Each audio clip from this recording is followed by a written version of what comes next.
Alright, yo, what's up? Welcome back to another video. My name is Jamal and this is Best Investments. Thank you for clicking on this video.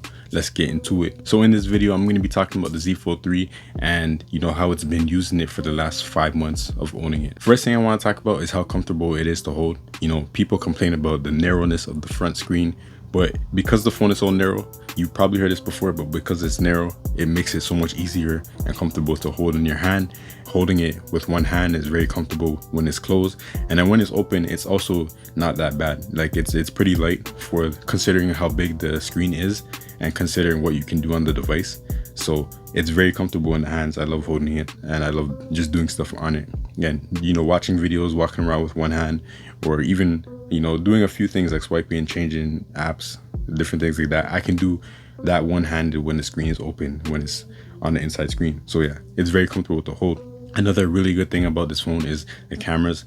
I feel like the cameras for this phone are really underrated, and honestly, I think that they've gotten better over time as I started to use the device. I don't know if it's Samsung software updates, the security patches that they put out every month, but the cameras have gotten better over time. Maybe it's just me learning it better, learning the camera more, but the cameras are actually really good and I appreciate them, and I'm able to get some really cool and creative shots out of the camera.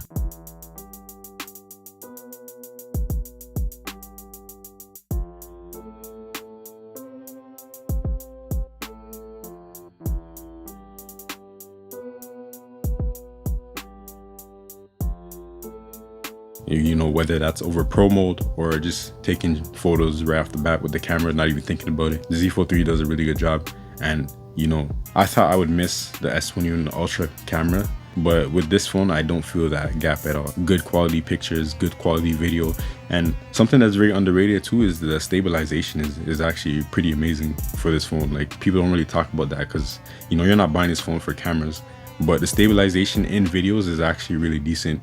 And yeah, I'll show you some footage of that versus the LG Wings in gimbal mode, which is like amazing stabilization because it's built for that, even though the quality is not the best. But Z Fold 3, it can kind of compare, it can kind of hang with it, and it can hang with iPhones and other phones. The stabilization is pretty decent. Obviously, if you're gonna run, then yeah, it's not that good, but just walking and holding the phone, doing basic things, stabilization is actually super nice and underrated. And I've really been enjoying the bigger screen. Sometimes, like, I'm playing on my iPad and it's just too big. I don't want to use this big iPad in bed. Like, it is comfortable to hold, like I don't mind holding it for a long time, but at the same time, like, it's just a really big screen, like especially in a dark room.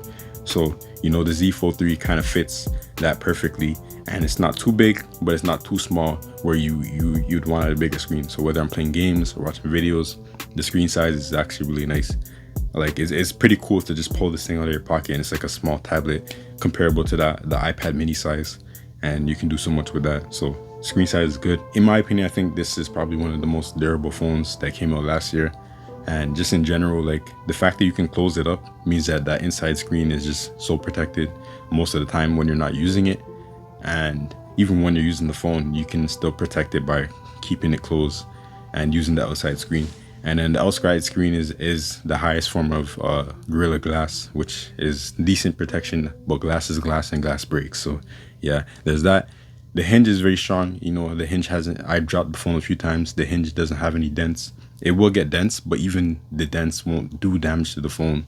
It won't hinder the phone in any way. It'll get scratches, but the phone will still work perfectly fine for years to come. Although it is concerning that some people have been, their phones inside screens have been cracking or getting dead pixels out of nowhere, even though they haven't dropped it or anything like that. So that is concerning, but in my use, it has been very durable, and I think it can last a very, very long time hardware wise, outside of the screen issues that may arise. Samsung DeX is really good. If you need a computer interface, if you need to work on some work files on a full browser, just connect your phone to a screen and you're good to go. If you're like somebody like me and you carry a small little keyboard and a Bluetooth mouse, you can also use the trackpad function on the phone itself and then type on the phone screen if you need a keyboard. So Samsung DeX is really, really good, very flexible. I love using it with the Next Dock. The Next Dock has the keyboard, the trackpad, and the screen all built into one. So you just connect your phone to that and you have a laptop like interface, and it's touchscreen as well. So it works really well with Samsung DeX, and that is cool. So now I talked about a lot of positives, and unfortunately, we have to get to the negatives. You know, there's just some bad things about the phone. App optimization, that's one of the things that plagues it the most. And not just this phone, but many other Samsung phones and even Android phones overall. App optimization is just terrible. Even like there's a feature where if you use the app on the outside screen, then you open your phone to the bigger screen, you can choose to continue the app on either screen, you know, whether you close or open it. And that feature is cool, but you can be using the app on the outside and then you open it up and the app it'll fill the real estate of the outside screen. So it'll be like a skinny long line of the app on the big screen, and then you see like a blurred out background of your home display or whatever, and it just doesn't look that good. It's not that practical. You might as well just go back to the smaller screen.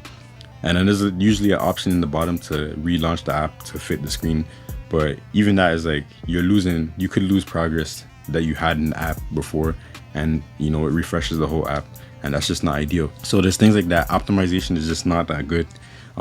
There's many more things that I probably missed, but in terms of app optimization, but yeah, it's not that good, man. It's not like I can see people, you know, not wanting to use a Z Fold 3 just because of the software and the app optimization. Although it is great, there's a lot of cool features, a lot of cool things that you can do. It doesn't always execute those things in a good way or well enough for people to want to keep using it.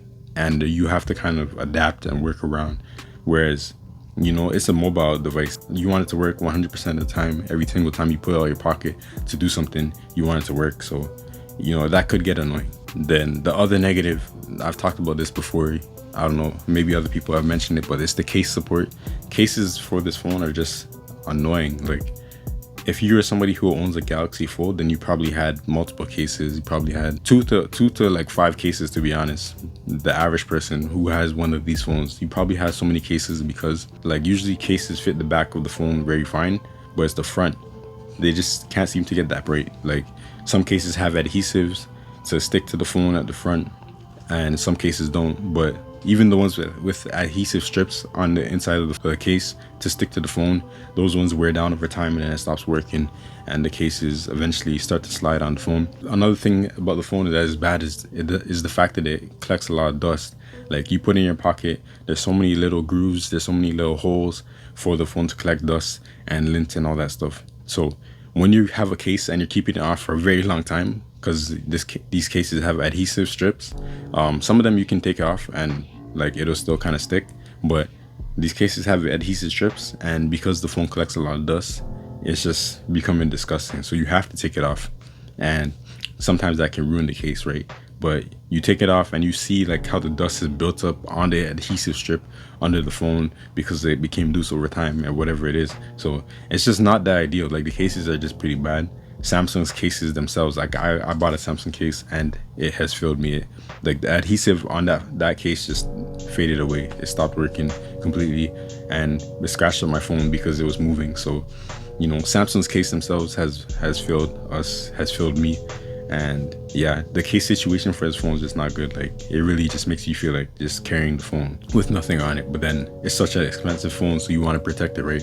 Even as durable as it is, you want to protect it. So yeah, cases, that's a terrible situation. Multitasking, this is a negative. Like, this phone it has a bigger screen. It's supposed to be really good for multitasking. That's one of the things they advertise. 3 apps at one time. You can even have more with floating windows, so you can have like 10 apps on your screen if you want. Yeah, that sounds cool. It is really cool and amazing that you can do that on a phone, that you have access to that. But the execution of it is just not that good, man. It's getting there. It's getting there. Like, don't get me wrong, Samsung has been doing a good job to kind of update this and make it more smooth and whatever and flexible to make it work well. But it's not that optimized. Like, it doesn't, like, apps, because a lot of apps are not built for that, right? They're not built for big phones or even tablets with bigger screens where you can manipulate them kind of like Windows. So a lot of times apps just don't respond well to being manipulated, and like shrinking them, you may making them more narrow, or you're stretching them to be longer or taller. You're making them more wide and having another app on small in the corner, you know, multitasking on one screen. A lot of apps are not optimized or built for that. So a lot of time multitasking is just not that good. The best form of multitasking on the Z Fold 3 is, you know, turning it to the side, landscape mode, and having two apps side by side, and that's it. Gaming is another issue with this phone. Gaming is, I mean, it works because it has power, right? It has the Snapdragon 888 chip, which is really powerful, but at the same time, that chip is very power demanding and heats up. That is just worse in such a phone like the Z Fold 3 because it's so slim. It has like no space for like adequate heat management in the phone, in the device. So a lot of time the phone heats up really fast and then it throttles, which is the phone slowing itself down so that it doesn't overheat and destroy the components inside of it. It's just not a good experience when you're gaming long term. Like some games work fine. Pokemon Unite works flawlessly on this phone for hours, but other games, they can start to glitch after a long period of time. They can start to throttle and slow down the phone, and you're better off just lowering the graphics. But you know, who wants to use a $2,000 almost $3,000 phone in Canada to play at low graphics? That just feels, it feels bad, you know. It's just so whack. Like, you want your phone to be capable and do what you want it to do. But yeah, that's basically it for the Z Fold 3 over the last 4 or 5 months. So hopefully you enjoyed this video, and hopefully this gave you some insight on what it's actually like to use this phone. And yeah, I'm looking forward to see what Samsung does next with the Z Fold 4. You know, we're in 2022 right now. Time is flying. But as of right now, the Z Fold 3 is a great phone, but I don't think it's you know, I don't think it's quite there yet. The technology is not there yet. The optimization is not there. Maybe the technology is there, like the hardware is perfect, is good enough. The app optimization and software and things like that, the features that you'd want to use this device for, it's not quite there yet. It can be a lot better. So yeah, that's it for now. We out. Peace.